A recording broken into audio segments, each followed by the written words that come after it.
foreseeable. I mean, this behavior by the House and Senate Republican leadership isn't anything new. All you had to do was listen to what they were saying during the campaign. They didn't want Trump to win. They didn't think he was going to win. They never thought they would be in this position. They may not even like being in this position because they don't want this kind of pressure on them. They don't want to have to move his agenda. The Republicans in Washington are identical with the Democrats when it comes to the big issue, and that's immigration. Both parties want amnesty. Both parties want it now. They want comprehensive immigration reform, and they want open borders. And the people that give the money are the ones that call the shots in politics. So the Republicans are being loyal to their donors. They're being loyal to the paymasters, if you will. And it's squandering an opportunity. And I've said this guy from Coronado, you just heard, every Trump person that I've talked to, everyone from any walk of life has said pretty much the same thing. If Trump has to work with Democrats to get some of what he wants done, so be it. And this is purely anecdotal, and I don't talk to a lot of people. I'm just saying, in my universe, people that I know who voted for Trump and want the Trump agenda, or most of it, I don't know anybody who is content. One, therefore, he's got a mandate, and his party is not assisting and not helping and violating promises they made for 7 years on the repeal and replace Obamacare. Work with Democrats to get what he wants done, and so be it. I mean, even when Trump did the first deal with Chuck and Nancy on expanding the debt limit and talked about extending the debt limit forever because it was such a good thing, Trump did. And there were a couple other elements in that first deal with Trump and Chuck and Nancy. I had people saying, you know what? I'm talking about rock-ribbed, lifetime Republicans who said to me, I love Trump sticking it to Mitch and Paul, but I'm not sure I like it being done this way. Nancy on expanding spending, expanding government. But the anti-Republican leadership sentiment among people who want Trump to succeed is palpable. People are fed up with everything being static, no movement, nothing happening. They're fed up with every attempt that Trump makes to move it forward being thwarted by his own party. And so the Democrats have come along, and Chuck and Nancy have made it look like, hey, we're willing to work with a guy. Hey, no, didn't happen. Now everybody's wondering. Believes the first thing that they hear. We'll get back to the phones when we come back. That includes your Social Security number and your name, and addresses, and all kinds of purchasing history. 140 million people. Some of that data has been breached, making hundreds of thousands of people vulnerable to identity theft. I don't think all 140 million have been accessed, but that's how many people are in their database. Till September, when we're hearing about this, proving one of my oft-repeated points, identity theft is a crime that happens when you don't know it. That makes it especially bad. Somebody else. You know if somebody robs you, but here you don't. That makes what comes next really, really important. They have 2 months after it actually happened. And all hell breaks loose. Yourself and your online identity. You just don't know when your data is going to fall into the wrong hands as a result of a theft, as a hack, or just somebody's mistake. What can you do about it? There's an answer to this, and it's LifeLock.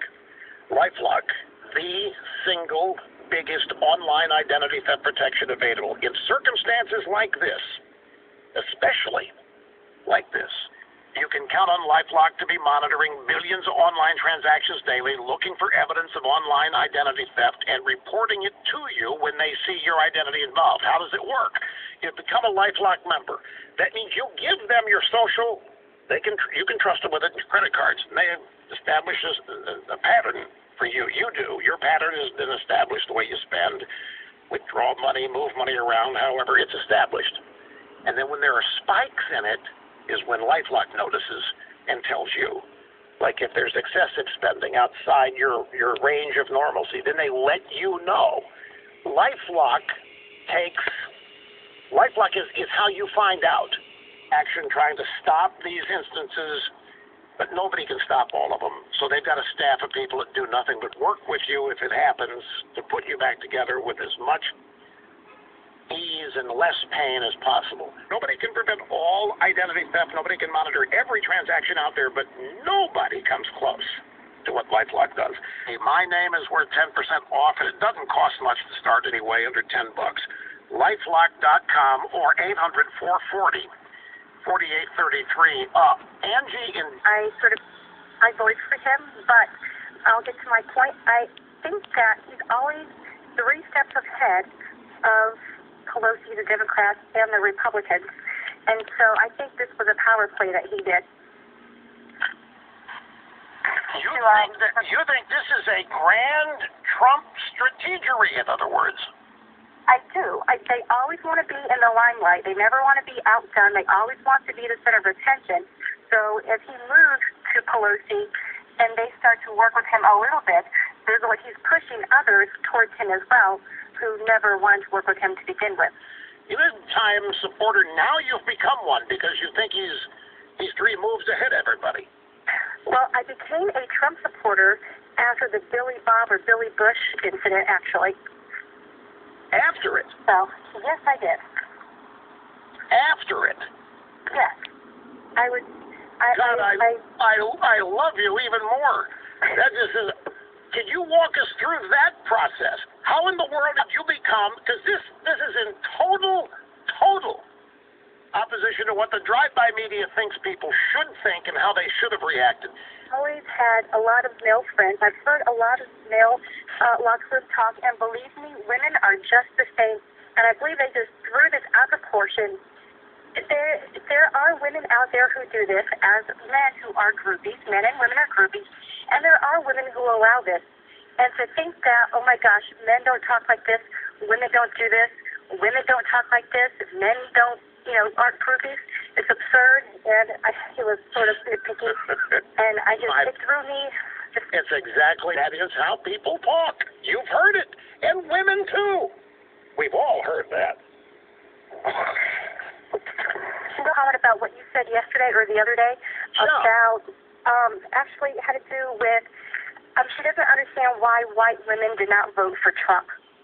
And I have an idea why the suburban women, whenever she's telling or they're telling everyone that white men are homophobic or the problem with America are racist and everything else under the sun, and then they expect us to vote for her when she's sort of criticizing our husbands or our sons or our brothers or our fathers.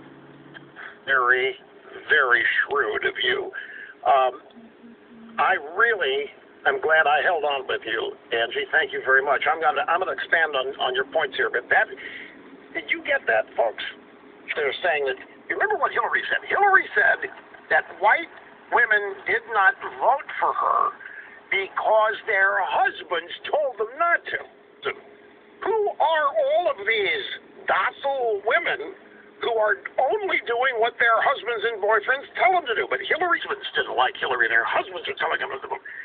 And Angie's point is, no, Hillary, you're out there calling white guys the problem with America. You're calling them racists. You're calling them homophobes. You're calling them bigots. And the only white guys you seem to like are not the kind of guys we married. So to hell with you, Hillary. We're not going to sit here. We don't have any solidarity with you just because you're a woman. We'll talk women, too. But the point, she thinks Trump is 3 steps ahead of these people. Now, the conventional wisdom is that Trump, as the outsider, doesn't know what's unique. And it's so tiny that nobody that's not part of it could ever function there.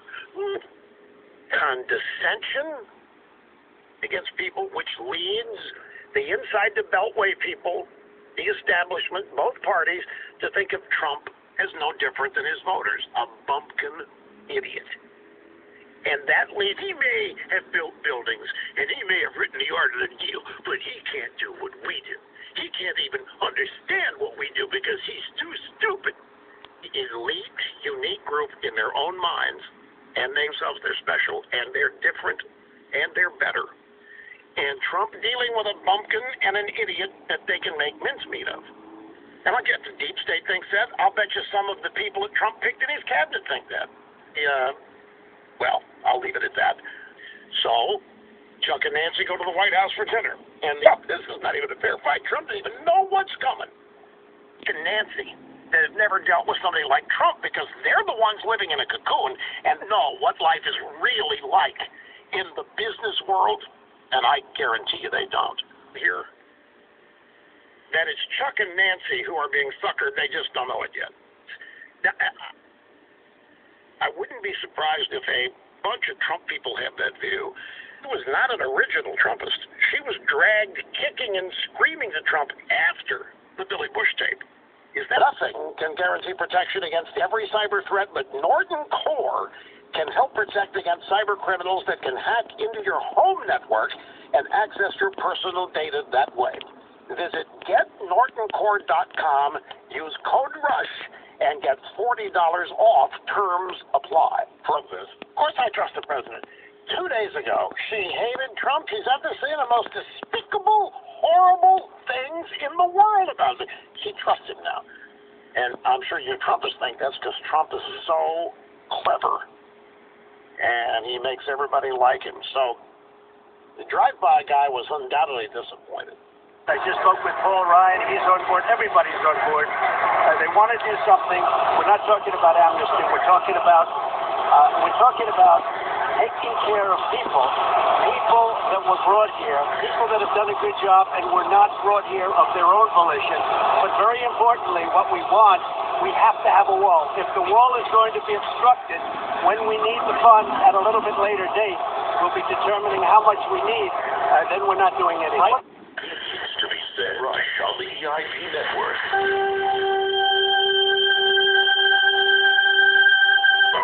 The deal at dinner. You pig? Why did they say that? And you also hear some unidentified female reporters, and they may just get in on the act here in Trump's answer. But see, here's what happened. AP puts the story out, and AP just doesn't run it wide. AP's in 4,000 newspapers. And the reporters all wanted it to be true. They want the story that Chuck and Nancy rolled Trump. So the reporter, well, why did the Democrats say there wasn't this? They didn't say that at all. No relief for DACA recipients unless we get the wall? Is that what you're saying? At some point, they're going to have to. They cannot obstruct the wall. The wall to me is vital. If I don't get the wall, then we will become the obstruction. What has to come first, wall? Now, we have to have an understanding that whether it's in the budget or some other vehicle, in a fairly short period of time, the wall will be funded. Otherwise, we're not doing anything.